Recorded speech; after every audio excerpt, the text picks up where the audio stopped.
But I'm up here today, and no, we're not trying to make everybody a church minister. I want to be very clear on that. There's other ways to minister in your life, and it has nothing to do with religion. It has to do with the confidence of God within you. And that's what my teacher gave me. And she's been my teacher for many, many years. And I am so very, very grateful. And she's the one that took me through fire in April. This past April, I got to walk on fire because I didn't know I even wanted to do such a thing, but we were there and everybody else was doing it. I didn't want to be left out. I just walked across the fire, the hot coals, hot red coals. I walked across and it didn't hurt. The second time I went across, I felt a few stings, so I picked up my pace. But outside of that, but as she said, don't look at your feet till tomorrow. Because you don't want your mind creating blisters, so I didn't. I said I haven't looked at my feet yet. She said, I hope you've washed them. But this is my teacher and my friend. And she's now your teacher and your friend. Won't you please welcome Reverend Edwene James.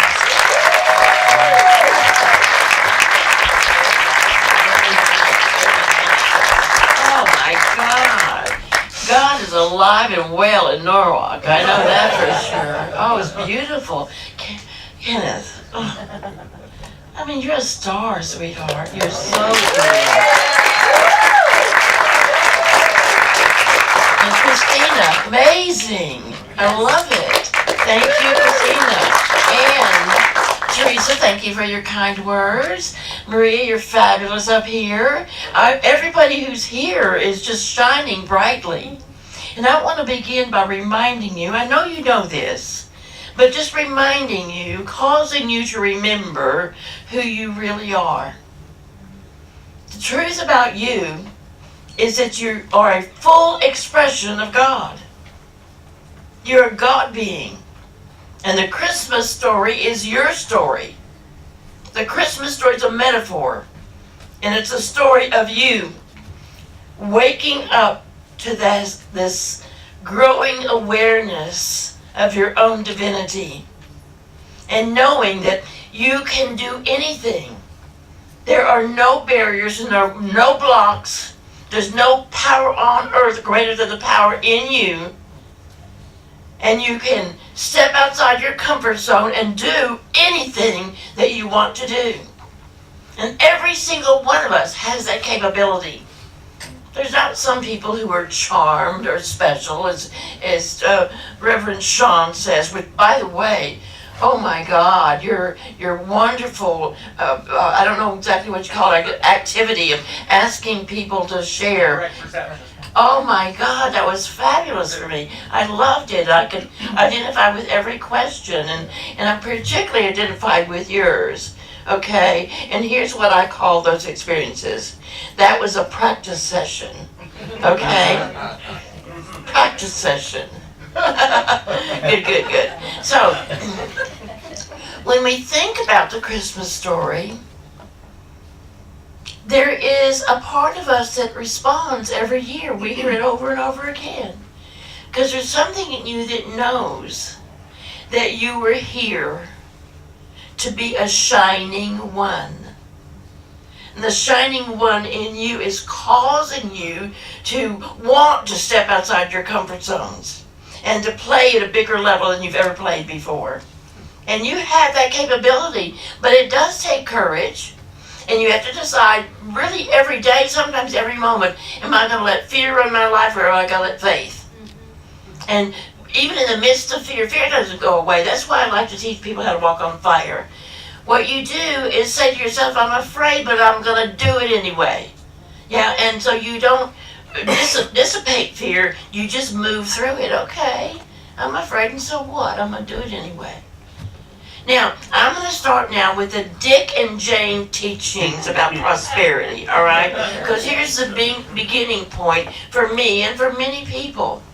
Because a lot of us use the lack of money to keep us from doing what we want to do, or the lack of faith, or the lack of what we call our own personal talents. And a lot of people run around feeling not good enough. And I'm here to ask you just to let go of that stuff and own your true identity. Charles Fillmore says the secret of prosperity is right identification. Who are you? I am God's beloved. I'm the fullest expression of God. I am the light of the world. And I choose to let my light shine so brightly that others can see God in me. And seeing God in me, they know that somehow God is in them as well. I wrote a book several years ago, The 4 Spiritual Laws of Prosperity. If you get it today, if you have it, I'd love to sign it for you. And in that book, I outline my journey from real holes in my shoes kind of living, real poverty, working 2 jobs, 16 hours a day, just getting by, putting up with, making ends meet. That story of moving from that into a life today that many would call a life of great wealth. And I did so by coming into alignment with 4 very simple laws. Now the first one was the hardest one for me. And so I just want you to open your heart mind and suspend your disbelief and just hear. The first spiritual law is this: we must acknowledge that we know that God is my source. Say it with me. God is my source. So that's an easy thing to say, but the law requires an action. And that action is, in order for you to truly know that God is your source, you and I are required to return 1/10 of all that we've received back to that person, place, or institution where we've received our spiritual food. Now just keep breathing, you're doing good. 1/10 of all the monies that you have, all the monies that you receive, that doesn't belong to you. Do you hear this? It belongs to God. And when you return it back where it belongs, and it belongs where you've been fed spiritually, then you prove to yourself that you can handle money in a spiritual way. And the promise is that when you do that, the windows of heaven will open for you. And they have opened for me. And I started out the biggest scaredy cat you ever saw. You know, because grocery money was hard. I was giving my tithe out of my grocery money. And I didn't have enough. My daughter and I both had holes in our shoes. We lived in a 1-bedroom apartment. I worked 2 jobs. I couldn't work any more than that, be any kind of a mother to my child. And there was never enough. And I began to search. I knew there was a truth somewhere that I wasn't following. I wasn't churched at that time. But the Bible's been like a spiritual textbook for me. And when I read the scripture again, after many readings, something opened in me. Malachi 3:10, the last book in the Old Testament.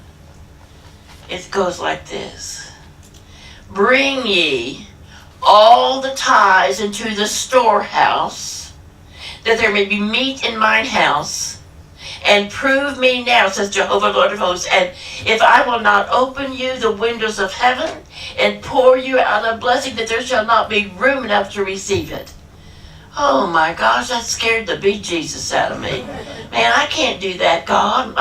No, God's not going to ask me to do that. I can't even pay the rent now half the time. And car payment, how would I pay my car payment? And I know this is a trick to get my money. Those preachers are not going to get it because I'm smarter than they are. You know, and besides, it's the Old Testament law. I had all the reasons not to tithe. But a day came when I realized, what if this works? And I miss it, you know, and I don't want to miss anything. So I thought, well, I'm just going to try for 6 months. And I said, okay, God, here's the deal. I'm going to do this tithing thing now for 6 months. And I'm not going to fool myself. I'm going to get a little notebook. I'm going to write everything down. And let me tell you this. The windows of heaven better open. And you know what? They did. But here's how it happened for me. I'll tell you more about it this afternoon. But I committed to tithe for 6 months, 1/10 of everything I received, which wasn't a whole lot anyway, but it was part of my grocery money and paying the rent money and all that stuff, and it scared me. But I'm going to do this for 6 months. It's either going to work or not, and I'll know. Yeah? So, the first 3 months, nothing much happened. Somehow we did eat. They didn't turn off my electricity. I did a lot of affirmations such as creditors can't eat me, creditors can't eat me, thank God. And but at the end of 3 months of tithing, at the end of 3 months of acknowledging that I know that God is my source, my income was doubled. At the end of 6 months, my income had tripled. Well, that's all the agreement I had with God, but I wasn't going to stop there. At the end of my first year of acknowledging that God is my source with my tithe, I was receiving from the universe over $100,000 a year. Now, this was 45 years ago, folks. There's a whole lot more money then than it is now. I had a brand new home in the fanciest part of town at the end of that first year, beautifully decorated. It's a brand new white Cadillac convertible. That's the last year they made the Cadillac convertible. Oh my God. That car was big as this room. I love that car. I put the top down, I'd ride around town, and you know, I felt like I was in the Rose Bowl queen, actually. Yeah, but you see, the bottom line truth is God loves you and wants you to win. And when you let that Christ in you wake up and come into manifestation, you get to feel that love so that you begin to allow yourself to receive all the good that you desire to receive. And a quick way to open that up, you start tithing 1/10 back where you're fed spiritually. The second law is you have to forgive yourself and others for everything all the time. Even when you're right and they're wrong. You understand that? Yeah, you have to give up your shame and guilt. You know, you and I came the best way we knew how to come, did we not? Yeah, we did. And if we had known better, we would have done better. So we have to give up that shame. Everything that happened to us brought us here. You get that? So there's no shame, there's no guilt. And then we have to begin to forgive others. Now, I've done a lot of forgiveness work in my life, and I continue to work on it on a daily basis. And one of the things I've noticed about my own process is the only people that I ever have to forgive are those people who don't do things my way. And there seem to be a lot of them. And many of them drive between here and New York City, I'm telling you for sure. But every day, every night before I go to sleep, I ask myself in prayer, have I put anyone outside my heart today? And usually I have. There's some poor soul that did not get Queen Edwene's edict about how to behave on planet Earth, so it's off with their heads. So I have to go in and forgive myself again. Forgive yourself tenderly and gently. Don't beat yourself up. Forgive yourself the way you forgive a little child that spilled the milk. It's not a big deal. You can begin again. Yeah? You have to forgive them for not understanding what my rules are. And then I have to look and see, what's the situation here? What was going on that caused me to do that? It's always the same issue, folks. It's a control issue. I know how you ought to behave. Do you hear that? I'm working on that. Pray with me. Amazing things begin to happen. You see, when you hold on to grudges or bitterness or maybe you're a little ashamed of yourself or maybe someone did you wrong, what you're holding on to is building a wall all the way around you as if you're building out those big, thick concrete blocks. And the good that you deserve and desire cannot get in. And every time you forgive the least little thing, you open a way for more good to flow into your life. So it pays for you to forgive. And you're not doing it for them, you're doing it for you. Yeah? My teacher told me, and I know you've probably heard this before, but if you see a flaw in another human being, it's your vision that needs correction. Yeah? I work on that a lot when I watch the political news on television. No flaws anywhere there that I can see. Yeah, spiritual law number 3. We've got to set clear-cut, tangible goals. What do you want? What exactly do you want? Jesus the Christ said, ask and ye shall receive. He did not say, make me guess. Many people treat their catalog order store better than they treat God. Can you imagine calling up Amazon or Neiman Marcus or whoever you're ordering from these days and saying, hey, would y'all just send me something you think I'd like? Well, their computers would go nuts. When you order from a catalog store, you tell them the size, the page, the fabric, the color, the number, all sorts of specific details. And yet we dare to go to God with these airy, fairy prayers and wonder why we get airy, fairy results. So you don't say, I want a new car. You say, I want to give them the make, the model, the color, the interior, all the details that are important to you. You don't say, I want to go on vacation. You say where you want to go, what you want to see, how you want to travel, like that. The more specific you are, the quicker you will have your demonstration. After a workshop one time, a woman called me. In the workshop this afternoon, you get a little goal-setting sheet. We can begin to, visualize and formulate our goals. And this woman called after the workshop. She's crying like a baby, all bawling. She says, oh, Edwene, I did it wrong. I'm sorry. I went to the workshop and I couldn't wait. I write down on my goal sheet, I want more love in my life. And she said, I got home. My neighbor brought me over a pregnant dog. But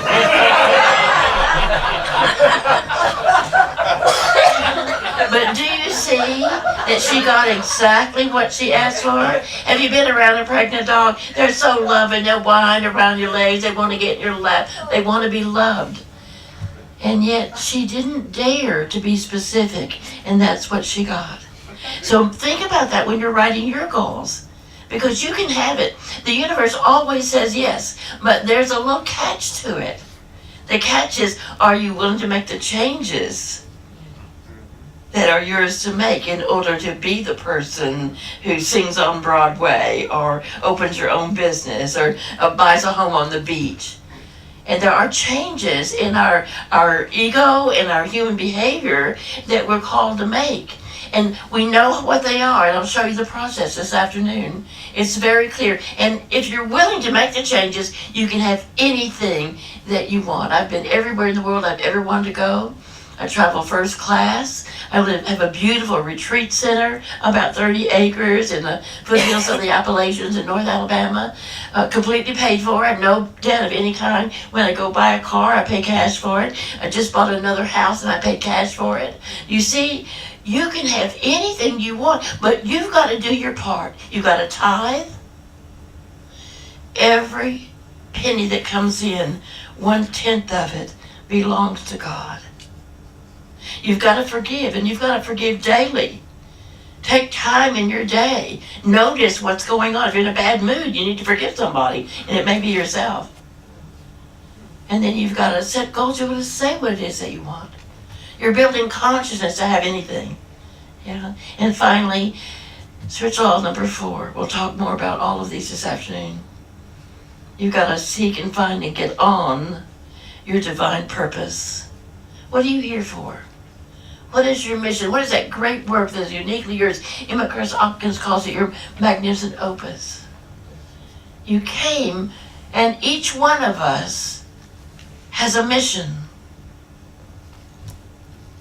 And we have to spend time with that mission in prayer and give ourselves permission to do impossible things, to step outside our comfort zone and to begin to tithe, to really honestly and truly forgive, and to take time to see what it is that we really want, not live unconsciously. And then as we do so, our purpose becomes very clear to us. And we begin to see the light of love in every single soul we see. That's my goal, to see the face of God on every single face I see. And my prayer every day is, oh, please, Father, Mother God, create in me a clean heart. So with a clean heart, every door opens for you. And you get to do magical things. I want to close it. I want to invite you, of course, this afternoon at the workshop 1 to 3:30. There's no charge for it. It's offered on a love offering basis. And as Shawn said, please go call somebody that you care about and invite them to be here this afternoon. We're going to go deeper and deeper into these principles and give you some suggestions about things you might want to consider doing. And I know many of you probably think that you have other plans.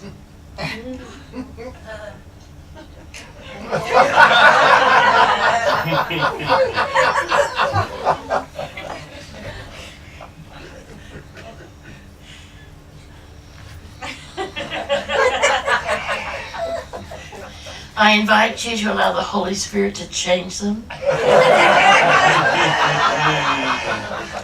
Let me close with one of my favorite teachings written by a man called Patrick Overton. I know you've heard it before, but it feeds my soul.